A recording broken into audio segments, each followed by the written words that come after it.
So people often ask us as to whether you can paint over Quelfire products.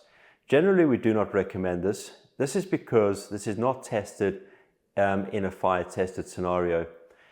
So over time, we don't know how it will react or how it will function in the event of a fire. Additionally, painting over Quelfire products could compromise the effectiveness of the fire stop seal. At Quelfire, we like to work around test evidence. So products should always be installed as they have been tested. Any slight deviation from this could result in the product not functioning in the event of a fire. So where you have painted over our products, we would have no primary test evidence for a situation of this kind where the products have been painted over.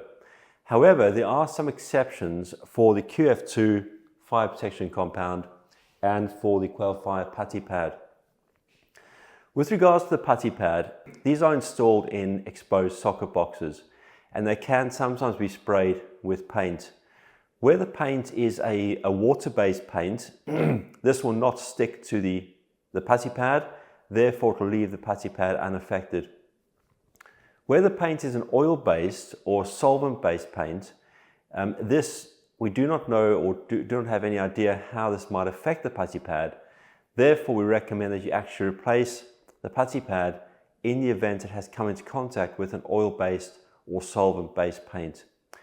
With regards to QF2 fire protection compound, this is installed at a point in the building where it is still exposed to weathering. So it will take in a lot of moisture and will dry out again, and this process will repeat a number of times. So we always recommend to waterproof the QF2 compound, you coat it over with an epoxy-based resin or an epoxy-based product to actually seal the compound. However, it's very critical that you only do this once the compound is fully dry. Thank you.